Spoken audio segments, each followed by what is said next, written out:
La idea de interpretación. La idea de interpretación en las estrategias discursivas, la idea de interpretación a la hora de construir un discurso, a la hora de debatir. Lenguaje igual a diálogo. Esta tesis de lenguaje igual a diálogo es la idea fuerza, es la idea central, es la base de texto de Verdad y Método. El libro de 1960 de Gadamer, de 1900 a 2002, y este texto es el libro fundante de una nueva hermenéutica, el libro fundante de una hermenéutica filosófica. Una hermenéutica filosófica que va a estudiar básicamente dos fenómenos, el fenómeno de la comprensión o el fenómeno de la interpretación. Esta sesión la titulamos La idea de interpretación, pero tranquilamente podríamos haber puesto como título La idea de la comprensión, porque ambos fenómenos están tan interrelacionados a la hora de construir un discurso, a la hora de comunicar, a la hora de entender a los demás, que prácticamente se pueden sustituir. ¿Se pueden sustituir de qué manera? ¿En qué consiste esta hermenéutica filosófica? ¿Cómo operamos a la hora de comprender, interpretar, comprender? Pues rastreando, trazando unos nexos. ¿Unos nexos en qué? Bueno, en concreto, Gadamer traza unos nexos, hace unas vinculaciones entre ciertos conceptos, especialmente dos conceptos, los que dan título a Verdad y Método. El título tenía un título más filosófico y el editor le convenció de que pusiese un título más simple como Verdad y Método. Y es que este texto va de dos conceptos fundantes, verdad y método, ¿qué relación tienen con formas de conocer la realidad que no tiene que ver con experiencias científicas naturalistas? Por ejemplo, formas como el arte, o mejor dicho, las artes, el pensamiento filosófico y la ciencia histórica. Porque aquí lo que se trata de ver es, en este libro, qué relación hay entre este concepto de verdad y los métodos que podemos utilizar para justificar la verdad que queremos comunicar a los demás. Porque la ciencia naturalista lo hará bajo ciertos caminos, la palabra método significa camino, y las artes, el pensar filosófico, la historiografía, lo hará a lo mejor con otros caminos. Y eso es lo que estudia Gadamer. Lo que estudia Gadamer podemos sintetizarlo en esa metodología que tiene 5 pasos. A la hora de caminar tenemos, bueno, pasos podemos dar muchos, pero ¿hacia dónde vamos? ¿Con qué pautas? ¿Con qué criterios? Bueno, pues si el caminar lo sustituimos por el pensar sobre lo artístico, el pensar filosófico en sí, o el pensar historiográfico, pues hay 5 pautas que nos van a ir muy bien a la hora de poder trazar vinculaciones y a la hora de poder avanzar, a la hora de comprender a los demás, en definitiva, de comprendernos a nosotros mismos, individualmente, cada uno de nosotros, y colectivamente, comprendernos como especie. Esos 5 pasos son 5 pasos, 5 principios hermenéuticos que desarrolla Gadamer. Primero ¿de qué? Que el pensar sobre un fenómeno pasa por los siguientes pasos. Primero, pasa por la historicidad de su comprensión. Todo fenómeno está dentro de un marco histórico, no lo podemos evitar. Esto de pensar desde cero, esto de pensar desde la nada, que bajo ciertas coordenadas analíticas a veces se ha caído en ese error, también es un error pensar que todos los pensadores analíticos son ahistóricos. Pero el prejuicio, y la hermenéutica va de jugar con los prejuicios, pues el prejuicio es que la mentalidad analítica es ahistórica, lo cual no es correcto porque Bertrand Russell, analítico fundante, tiene historia de la filosofía. Leibniz, un lógico muy potente, pues también tiene libros de historia, etcétera, etcétera, etcétera. Segundo punto. Primero hay que pasar por la historicidad de los fenómenos. Todo fenómeno está atravesado por un componente histórico. Y segundo punto, hay que pasar por los prejuicios, por los sesgos. No podemos pensar, es que es lo mismo que el punto 1, no podemos pensar en el vacío desde la nada. Igual que el pasado nos influye, el presente también. Y el presente está lleno de prejuicios, asimismo el pasado. Entonces, toda esta concepción de Gadamer es que no podemos pensar en el vacío, en la nada. Tenemos que agarrarnos a algo que quizás sea no correcto, aunque sea un prejuicio, pero necesitamos un sostén ideológico para poder avanzar, para poder mirar. Luego, cuando miremos o tenemos en el horizonte, ya podemos analizar, cuando tenemos más datos sobre la comprensión de los demás nosotros, ya podremos también valorar si esos peldaños sobre los que nos hemos apoyado, como diría Wittgenstein, son una escalera que una vez que ya hemos tenido cierta comprensión, podemos tirar los peldaños por falsos, por prejuicios erróneos. No todos los prejuicios son erróneos. Tercer punto. Primero hay que pasar por la historicidad de su comprensión, la comprensión del fenómeno. Hay que pasar por prejuicios. Todo fenómeno, toda comprensión de un fenómeno está atravesada por prejuicios. Y tercer punto. Hay que pasar por la estructura especulativa del lenguaje. Es que es lo mismo que los dos puntos anteriores. No podemos pensar desde la nada, no podemos pensar en el vacío, no podemos pensar sin el lenguaje. Es que es imposible. Pensamiento y lenguaje están entrelazados en nuestra especie. Entonces, nuestro pensar es un pensar lingüístico. De esta manera, cualquier acercamiento a cualquier fenómeno para intentar comprenderlo, para comprender su historia, para comprender sus prejuicios, ¿cómo lo vamos a hacer? Si no es con el lenguaje. Estamos atravesados por la estructura del lenguaje. Y esas estructuras son especulativas. Esas estructuras son fundantes de sentido. Y eso es lo que tenemos que valorar.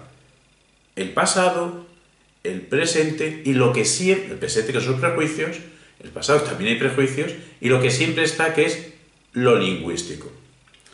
Cuarto punto, son 5 puntos, 4 principios hermenéuticos. El cuarto es que también hay que pasar por el modo en que se constituyen los hechos históricos. Quizá este cuarto punto sea una concreción del primero. El primero nos decía que hay que tener en cuenta la historicidad de los fenómenos y este cuarto principio nos subraya que tengamos en cuenta el modo concreto, hay que especificar la manera en que ciertos hechos históricos se han concretado, se han constituido. Y el quinto, que en realidad todos tienen que ver, están interrelacionados, el quinto también tiene que ver con el pasado y con el presente a la vez, que es que hay que tener en cuenta ese fenómeno, hay que ver su pertenencia a una tradición o su posible pertenencia a una tradición o al menos a un contexto. Siempre va a estar un contexto. ¿Ese contexto es tradicional? Pues eso es lo que tenemos que valorar. Esos 5 principios hermenéuticos que nos dice que en eso consiste el pensar sobre un fenómeno.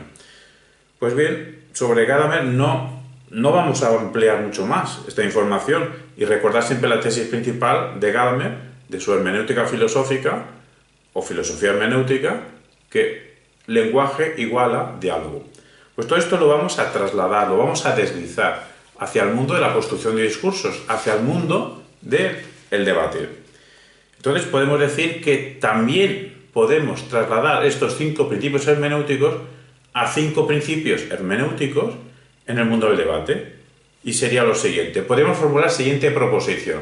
Comprender el tema de lo que vamos a discutir en el debate o comprender el tema sobre el que queremos construir un discurso. Comprender el tema de un debate pasa por 5 principios hermenéuticos. Comprender el tema pasa por 1. Indagar distintas perspectivas del tema sobre el que queremos debatir.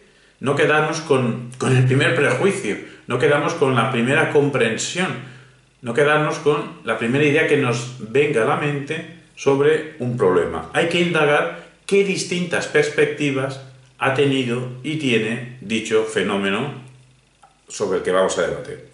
Segundo principio hermenéutico, debatístico, discursivo. Hay que examinar la carga ideológica, la carga social, la carga cotidiana del concepto clave de ese tema. El tema será una proposición susceptible de ser considerada verdadera o falsa, o de estar, pues eso es una proposición, o susceptible de posicionarnos a favor o en contra. Y en esa proposición habrá distintos elementos que otorgan sentido, que proporcionan significado a la proposición entera. Pero habrá un concepto clave, o 2 conceptos claves potentes que juegan entre sí, quizá dialécticamente. Bueno, pues el concepto clave o los conceptos clave habrá que indagar la carga ideológica cotidiana social que tiene. Tercer principio hermenéutico, debatístico, discursivo. Hay que explorar la promesa argumentativa que alberga el concepto clave y cada concepto clave. Hemos dicho que en la proposición del tema, de la tesis sobre la que vamos a discutir o desarrollar un discurso, hay uno o varios conceptos clave. Pero ese concepto clave, cuando lo analizamos, intuiremos, veremos en ese concepto clave un desarrollo argumentativo, una promesa de argumentación, de línea argumental. Pues eso es lo que tenemos que valorar a la hora de analizar cada concepto clave de esa proposición, a ver hacia dónde nos llega, a ver si nos lleva a callejones sin salida o nos llega hacia líneas argumentativas potentes. Cuarto principio hermenéutico, discursivo, debatístico, que es la siguiente. Hay que investigar la historia conceptual de las palabras clave. Todo gira en torno a las palabras clave, pues cada concepto tendrá su propia historia. Pues esa historia hay que investigarla, hay que indagarla, para saber los pros y contras que ha tenido dicho concepto. Además, ese concepto no siempre, posiblemente, se habrá dicho siempre de la misma manera. Pues habrá que ver qué matices se utilizan en el presente, pero qué matices se utilizó en el pasado, pues si eso nos da juego a la hora de construir el discurso hacia cierta dirección o hacia otra. Porque muchas veces los debates se ganan simplemente armando muy bien el matiz que quieres darle a cierta palabra clave. Porque según qué matiz le des, entonces toda la argumentación gira hacia un sentido. O al revés. Si tú puedes demostrar que el contrario le da cierto matiz que a ti no te interesa para tu ni argumentar, pero cierto matiz que le da al equipo contrario a cierta palabra clave, y tú puedes demostrar que ese matiz conlleva, arrastra hacia cierta argumentación que es un callejón sin salida, es decir, una explicación pseudo explicación, que en realidad no está explicando nada, porque tu explicación es más potente, afina más y mejor, pues entonces, si todo esto viene por ver los detalles, los matices de la palabra clave, bienvenidas sean estos descubrimientos, estas investigaciones, en este caso cuarto, de la historia conceptual de las palabras clave.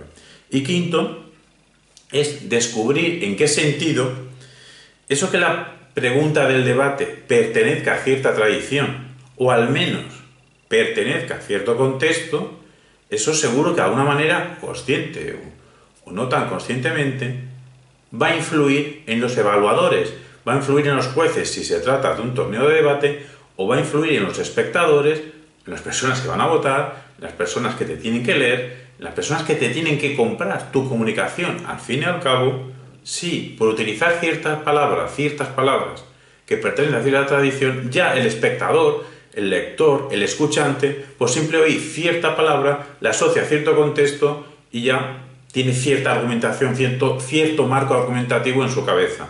Quizá tiene interés que lo tenga ese marco, o te interese que no lo tenga. Entonces quizá habrá que emplear otra palabra, o si no tienes más remedio que emplear esa palabra, pues ahí es tu juego de romper ese marco, en el supuesto que ese marco argumentativo no te interese. Pero todo eso tienes que analizarlo previamente. Los debates se ganan antes de empezar a hablar, en esta tarea previa de indagación. Y los buenos discursos son brillantes a la hora de que se pronuncian si previamente hemos pensado. No hace falta a lo mejor escribir de arriba abajo tal cual vamos a pronunciar la comunicación, pero al menos sí pensar lo que deberíamos decir. Bien, a todo esto podemos también recurrir al excelente texto Interpretar y argumentar de María Navarro, un texto de 2009 que explica muy bien esta interrelación de interpretar y argumentar desde la hermenéutica de Gadamer y nos asocia, nos vincula, establece una conexión entre la hermenéutica de Gadamer y las teorías de la argumentación de la segunda parte del siglo XX. Incluso teorías de argumentación de corte analítico. Cuando pareciera que la hermenéutica es de un bando contrario a lo analítico, pues se puede encontrar, y de hecho María Navarro encuentra esa conexión. Y nosotros repetimos aquí un contenido importante que nos dice María Navarro, y es el siguiente: que la hermenéutica filosófica de Gadamer conectaría con la teoría consensual de la verdad, Entonces se podía desprender de esa conexión una proposición epistemológica, una tesis sobre cómo conocemos, que es la siguiente tesis. A la verdad no se llega representacionalmente, a la verdad se llega argumentativamente, pero se llega argumentativamente de tal manera a la verdad, con tal método, con tal camino, se llega a la verdad de forma argumentativa, no representacionalmente, que es como ya no tiene sentido la dialéctica verdad-falsedad. Iba a decir como que no hay verdades y falsedades, en realidad la deducción, la conclusión es que no hay verdades y falsedades. Lo que pasa es que dicho así, a lo bruto, no hay verdades y falsedades, podría parecer que estamos cayendo en un relativismo total, sobre todo en estos tiempos actuales que estamos inundados de mecanismos posverdaderos. Aprovechamos para recordar, porque es mejor decir el adjetivo posverdadero que no la posverdad. Pues en una época de mecanismos posverdaderos se podría decir que no hay verdades o falsedades, o al menos que podemos operar como si no hubiese verdades o falsedades. Lo importante no es eso, lo importante es lo que viene ahora. Que más que ese juego dialéctico verdad-falsedad, habría que jugar a otro juego. Al juego de que hay interpretaciones fuertes o hay interpretaciones débiles. Y eso es lo que tenemos que saber y saber analizar y saber detectar. Cuando estamos ante una interpretación débil de un fenómeno artístico, filosófico, historiográfico, o cotidiano, o científico, y cuando estamos ante una interpretación fuerte o débil. Bien, seguimos conectando con el mundo del debate. Conectando el qué, la idea principal, la tesis fundante de la hermenéutica de Gamés, de esa nueva hermenéutica, que es lenguaje igual a diálogo. ¿Cómo podemos vincular todavía más esta proposición importante de lenguaje igual a diálogo? Pues con la siguiente manera. Que en el mundo del debate o en el mundo de la construcción de discursos pasa lo siguiente. Primero, cualquier reto debatístico. Debatístico es una palabra que todavía no está en la RAE, pero ya estará en el futuro. Cualquier reto discursivo, es decir, cualquier dificultad que tengamos sobre un debate que vayamos a desarrollar o un discurso que pretendamos sea potente, pues es un reto atravesado por el lenguaje. Quizá esto sea una obviedad tras un siglo XX que ha sido el siglo del giro lingüístico. Posteriormente estaremos en giros, ha habido giros mentalistas, giros pragmáticos, estamos girando tanto que a lo mejor ahora mismo ya no sé ni dónde estamos, pero pudiera parecer una obviedad esto de que estamos atravesados por el lenguaje. Sí, pero no perdamos de vista dicha obviedad, de que cualquier fenómeno está atravesado por el lenguaje. Pues veamos la riqueza semántica, la problemática de sentido, de donación de pensamiento que hay tras y con las palabras. Segundo punto que podemos tener en cuenta en el mundo discursivo, en el mundo debatístico. Todo equipo de debate, en los torneos de debate no es debate una persona sola contra otra persona sola, son equipos de debate. En debate académico suelen ser 4 personas, pueden ser 2, pueden ser 3, pueden ser 5, aunque hay 4 turnos. En debate parlamentario, pues los equipos son de 2. Los debates suelen ser de los equipos de más de una persona, no sería un equipo, uno solo no es un equipo. Hay gente que ni siquiera se lleva bien consigo mismo, ella misma, ¿no? Pues bien, todo equipo de debate constituye una comunidad lingüística. No es lo mismo grupo que equipo. Un grupo es simplemente unas personas que están juntas. Si funcionan, es un equipo. Pero van a funcionar si operan como una comunidad lingüística. Es decir, como una serie de individuos interconectados entre sí que tienen una misma tradición o distintas tradiciones, pero que son capaces de interconectarlas y que juegan con las premisas, juegan con los argumentos, juegan con las persuasiones, juegan con las comunicaciones. ¿Y juegan de qué manera? Pues agudizando el tono estratégico que tiene todo material que vayamos a emplear a la hora de argumentar, persuadir, comunicar. Tercero, si realmente nos esforzamos en comprender al otro equipo, podremos exhibir los prejuicios en que descansan. Todos tenemos prejuicios. El otro equipo también. La otra persona con la que hablamos, discutimos, comentamos, dialogamos, conversamos, también. Pues si sabemos analizar sus prejuicios, podremos adelantarnos cuando nos toque, en el turno de palabra, y obstaculizar su camino, su dirección. Pero ¿cómo vamos a detectar sus prejuicios si no lo escuchamos? De ahí que repetimos una vez más que todo debate se gana la preparación previa, y si no has ganado la preparación previa, se gana escuchando al otro. Hay una idea que nos resulta especialmente iluminadora de esta hermenéutica filosófica o filosofía hermenéutica, que es la interconexión entre, precisamente el título de esta obra, bueno, aquí dice interpretar y argumentar, nos referiremos a comprender e interpretar. Todos estos verbos es que son intercambiables. La interconexión entre comprender e interpretar. ¿Qué quiere decir esto? Se comprende interpretando. Es que no son dos operaciones distintas. No es que primero comprenda, anda, ya lo he comprendido, mira qué bien. Pues ahora ya puedo interpretar, ¿no? O, ¿cómo vas a interpretar si antes no has comprendido? Pues no funciona así. A la vez que comprendemos, simultáneamente estamos ya interpretando un fenómeno. Lo mismo se puede conjugar con estos dos verbos de interpretar y argumentar. A la vez que estamos interpretando, ya estamos argumentando. Se podría sumar los tres. A la vez que comprendemos, interpretamos. Y a la vez que interpretamos, argumentamos. Son tres verbos, son tres predicados que están entrelazados. Operamos a la vez. Otra idea iluminadora de Verdad y Método, de Gadamer, es la siguiente. La pretensión de comprender la anticipación de sentido que tiene el discurso contrario, el discurso del otro, la construcción discursiva de cualquiera, el texto de cualquiera. ¿Por qué? Porque acabamos de decir. Porque si sabemos, si escuchamos y sabemos hacia dónde va el discurso del otro, podemos anticiparnos. Podemos anticiparnos si sabemos hacia dónde se dirige, si sabemos hacia sus huellas textuales, sus huellas discursivas, sus marcas semánticas, le llevarán a algún sitio. El otro tendrá algo en la cabeza, el otro también ha hecho un plan.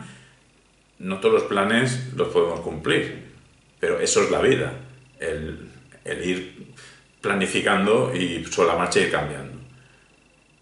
Pero aparte de estos fracasos que tengamos en realizar los planes que pensamos, el otro tiene una planificación, el otro tiene una intencionalidad. Entonces podemos saber hacia dónde quiere ir. Pues si detectamos sus marcas semánticas, sus huellas discursivas, podremos ponerle obstáculos en el camino, obstáculos discursivos, obstáculos argumentativos. Podemos ponerle contraargumentación. Incluso podemos contraargumentar, si somos hábiles, antes de que realmente acabe su línea, para cortarle ya definitivamente el paso. Seguimos interconectando la hermenéutica con el mundo del debate, de la siguiente manera. Esta ontología lingüística gadameriana es una ontología porque en realidad nos está explicando cómo son los fenómenos a comprender. Son de naturaleza lingüística. La podemos deslizar hacia una hermenéutica del debate. ¿Qué queremos decir con esto? Ahora vamos a anunciar una serie de puntos que en realidad esos puntos nunca los ha dicho Gadamer, ni tampoco un hermeneuta todavía vivo, español, muy potente, Emilio Lledó, pues tampoco lo que vamos a decir ni lo ha dicho Gadamer ni lo ha dicho Lledó. Pero son cosas pensadas desde las coordenadas hermenéuticas que bien podría haberlas dicho o escrito, más bien, Gadamer o Lledó, que son las siguientes. Hermenéutica del debatir. Podemos decir también hermenéutica del construir discursos. El debatir pasa por, o el construir discursos pasa por, interpretar comprendiendo el tema del debate. Interpretar comprendiendo. Mientras comprendemos, interpretamos. Mientras interpretamos, comprendemos. Y como nos lo dice María Navarro, mientras interpretamos también argumentamos, también lanzamos líneas posibles de argumentación. Otro punto. Escuchar la pretensión del otro, eso hay que hacerlo. ¿Para qué? Escuchar la pretensión del otro para comprender lo que quiere decir y así interpretarlo. Es que no podemos interpretar al otro, repito, si no lo escuchamos, si no escuchamos al otro. Entonces sabremos qué quiere decir y en ese querer decir, si lo detectamos, estamos interpretándolo. Y una vez que lo hemos interpretado, ya no podemos jugar. Si queremos obstaculizarlo argumentativamente o no, depende de si estamos en un discurso, un debate o no. Hay cosas en la vida que no son debates. La vida es una sucesión de paréntesis entre debate y debate. Pues eso, a veces no se debate. No siempre hay que contraargumentar al otro. Existe la posibilidad de llegar a un consenso también. Volvemos al contexto deportivo del debate. Cuando los dos equipos se están mutuamente comprendiendo, incluyen la versión del otro, incluyen el discurso del otro. Si yo soy juez, yo detecto si un equipo está entendiendo al otro, si un equipo incluye el discurso del otro en su siguiente intervención después de haber intervenido un equipo. Si no, no lo entiende. Si no, es que son dos discursos paralelos. Dos discursos paralelos no es un debate. Otro punto. En el encuentro de debate, en cualquier encuentro de debate, hay un contenido común en los dos equipos. Esto es una derivación de lo que acabamos de decir. En un encuentro de debate hay un contenido común, porque si no hay un contenido común en el que hay una lucha dialéctica, a través de razones, a través de argumentos, sí, de forma persuasiva, sí, de forma comunicativa, pero argumentos. Si no hay argumentos, tampoco es debatir. Si solo son fogonazos afectivos, eso es eso, una exhibición de afectividad, de intentar convencer al otro de forma vacía. Ni con solo afectividad, ni con solo argumentatividad, ni con solo comunicación. Las tres cosas entrelazadas. Hay un contenido común, porque si no hay un contenido común, si solamente hay un discurso que nunca toca al otro discurso, y viceversa, este discurso nunca toca a esto no es un debate. Son dos columnas discursivas que cada una apunta al cielo, si nadie las para a saber dónde llegarán mientras puedan hablar las personas, pero no es un debate, no hay cruce. Y cruce es razonar con el otro, y no puedo razonar al otro si no lo comprendo. No le comprendo si en la comprensión de lo interpretado, y para eso tengo que escucharle. Otro punto. El debate es un juego que es tomado en serio cuando intento convencer a un tercero, cuando intento convencer al jurado. Es un juego, son operaciones, hay unas normas. Y en el mundo de la cotidianidad, iba a decir, en el mundo que no es debate, hay un mundo más allá de los torneos de debate, pues en ese mundo también hay reglas no escritas, reglas de cortesía, podríamos decir. Hay reglas de cortesía, hay una normativa en los torneos de debate. Pues bien, cuando juego cumpliendo esas normas, o cuando estoy fuera de un torneo, pero mantengo esas normas de cortesía, estoy jugando de verdad, me lo tomo en serio, ese juego me lo tomo en serio, ya no es una broma, cuando en vez de convencer al contrario, intento convencer a un tercero. Ese tercero en el mundo del debate es un juez o unos jueces. Pero un tercero, en el mundo cotidiano, puede ser un amigo, un espectador de nuestra conversación. Porque al que está enfrente nuestro, difícilmente en el acto le vamos a convencer. Eso rara vez ocurre.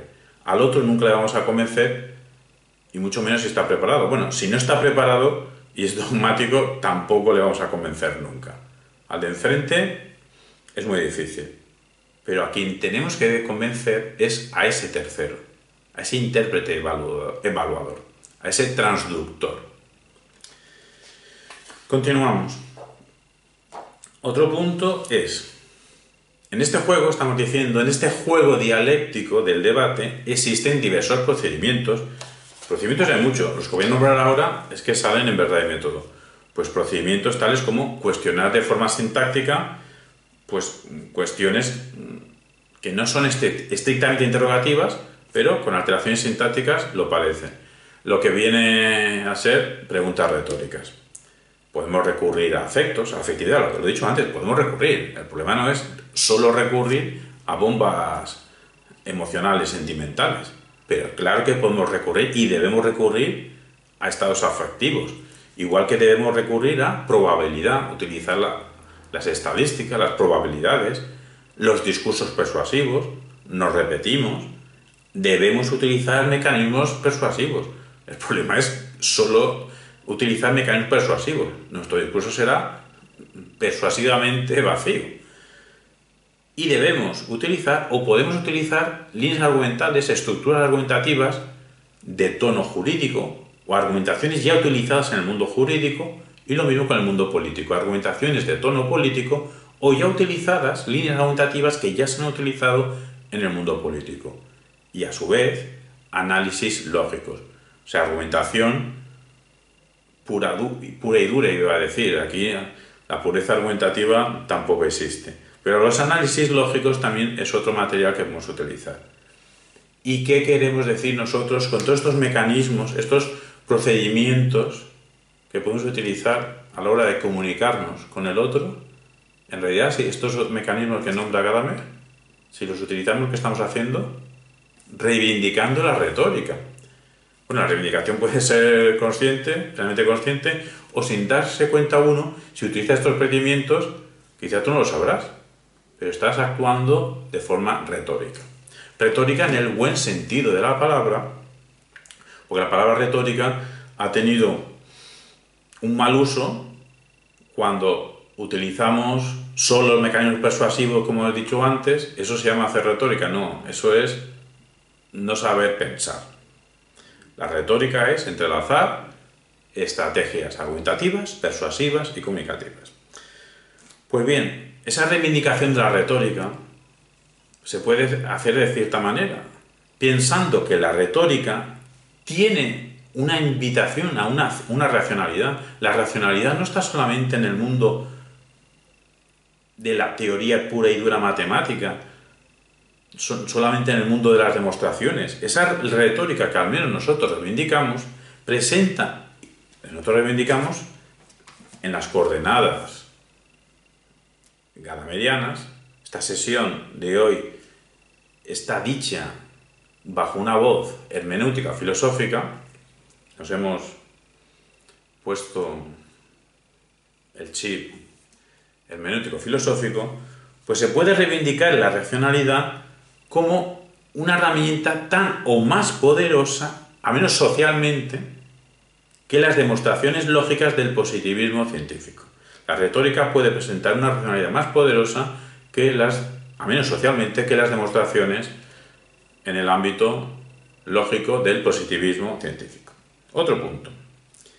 Más allá del campo deportivo del debate, porque el debate es un deporte, tiene unas reglas, tiene unos equipos, tiene unos entrenadores, tiene unas competiciones, hay un ganador, hay un perdedor. Más allá del campo deportivo del debate, estos elementos retóricos que acabamos de nombrar, que son los que salen verdad y método, en realidad hay decenas y cientos de estrategias argumentativas, persuasivas y comunicativas, estos elementos retóricos, decimos, recuperados, nos ayudan al fenómeno universal de lo siguiente, al fenómeno universal de que necesitamos y debemos comprender al otro. Existe una necesidad antropológica de comprender al otro. Y aparte de dicha necesidad, si no la satisfacemos, entonces cuando añadimos bajo esta órbita de pensamiento hermenéutico filosófica, tenemos la obligación de escuchar al otro, de pensar al otro, de comprender al otro, de pensar con él, aunque sea para negarle racionalmente. Pero ¿cómo vamos a discutir con alguien si no le comprendemos? Si no hemos hecho ese esfuerzo hermenéutico por saber desde qué prejuicios opera, desde qué tradición opera, desde qué sesgo, en definitiva. Si la experiencia hermenéutica es la comprensión de la alteridad, o sea, del otro, si la experiencia hermenéutica es la comprensión de la alteridad a través de mediaciones dialógicas, de intercambio conversacional, de discusiones críticas, entonces el juego del debate de competición Es un lugar donde podemos encontrar al otro, pero podremos encontrar al otro si sabemos escucharle. Podemos encontrar a los otros, si sabemos fusionar ambos horizontes. Bueno, a lo mejor estamos ambos dos equipos en el mismo horizonte, pero tenemos que tener conciencia de ello y saberlo explicitar ante un tercero, que es el juez evaluador. Podremos comprender al otro si sabemos operar en una estructura debatística en la que los dos discursos se van entrelazando, porque se van nombrando, discutiendo, dando razones. Con la salvedad de que la experiencia de la confrontación retórica deportiva no es un diálogo infinito. Quizá Gadamer pueda apelar o el lector pueda interpretar, si es que hemos comprendido bien, tenemos que haber comprendido e interpretado a la vez, quizá apele a una en potencia, pues a una infinitud interpretativa, como que cualquier texto puede tener infinitas, eternas interpretaciones, mientras siga existiendo la especie humana. Eso no ocurre en un debate, aunque sea un debate cotidiano. Un debate cotidiano o un debate reglado, un torneo de debate, están medidos, están controlados, están gestionados por el tiempo. Tenemos que tener en cuenta el tiempo. La apertura de cualquier juego de comprensión en el mundo del debate se cierra en un tiempo previamente pactado. Emilio Lledó, le hemos nombrado, repetimos que Emilio Lledó es un hermeneuta filosófico español y recomendamos libros suyos como Imágenes y Palabras o la recopilación de sus textos principales, La filosofía hoy. Emilio Lledó nos dice lo siguiente: hablar es reconocer que el lenguaje no tiene sentido si no es para alguien, si no es un efecto de comprender al otro, pero a su vez de querer ser comprendidos, de trasladar un algo a un alguien. Hay un alguien ahí al que queremos comprender y que queremos que ese alguien nos comprenda. Pues bien, trasladando esto de Emilio Lledó, precisamente lo que acontece en un debate es la aparición del logos. Pero para que aparezca el logos, previamente debemos haber interpretado comprendiendo, intuyendo la argumentación, previamente debemos haber interpretado la pregunta que nos convoca y escuchar al otro e incluirlo al otro en nuestro discurso, para negarlo con razones, para darle la oportunidad al otro que nos niega a nosotros con razones. Así pues, los debates no son meros objetos lingüísticos. Los debates son hechos lingüísticos. Son hechos lingüísticos evaluables por un juez que a su vez él tendrá su propio criterio de interpretar. Lo que no sabe el juez, que cuando ya está, bueno, o si lo sabe, lo que le pasa al juez, lo sepa o no, es que comprende interpretando, que interpreta comprendiendo, él también. Y el juez también tiene un horizonte de comprensión. El juez también parte desde cierta tradición. De ahí que, si supiéramos los jueces que nos van a evaluar, pues haríamos bien en conocer, si pudiéramos, su historiografía, su historia conceptual, para también tener en cuenta a la hora de conectar lo que decimos con la tradición de dicho juez. En un torneo de debate eso es difícil, pero cuando vamos a hacer un discurso ante cierto auditorio, ahí sí que podemos intuir la tradición, el marco semántico en el que está inserto, no la totalidad del auditorio, pero distintos marcos semánticos con los que nos podemos encontrar ante un auditorio concreto en un evento determinado. Nuestra conclusión es que esta antología hermenéutica ofrece orientación para el debate de competición a la hora de enfrentarnos con el tema del debate, a la hora de comprender al otro y a la hora que el juez sea un evaluador, no un evaluador correcto. Es que el juez debería tener en cuenta todo este juego dialéctico de comprender al otro y querer ser comprendidos, a la hora de comprender al otro evaluando. Pues bien, todo esto consiste en saber hacer las preguntas adecuadas. ¿Cuándo analizamos bien la pregunta del debate o del tema que queremos hacer un discurso? Cuando estamos haciendo las preguntas adecuadas. ¿Cuándo estamos realmente entendiendo al otro?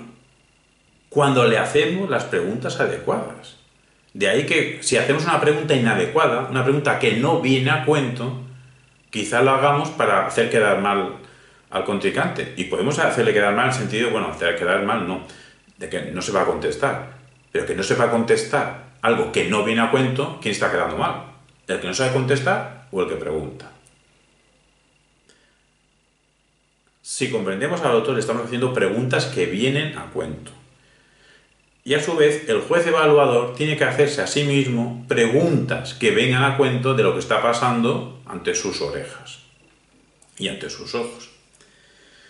Pues bien, cerramos ya con la siguiente reflexión.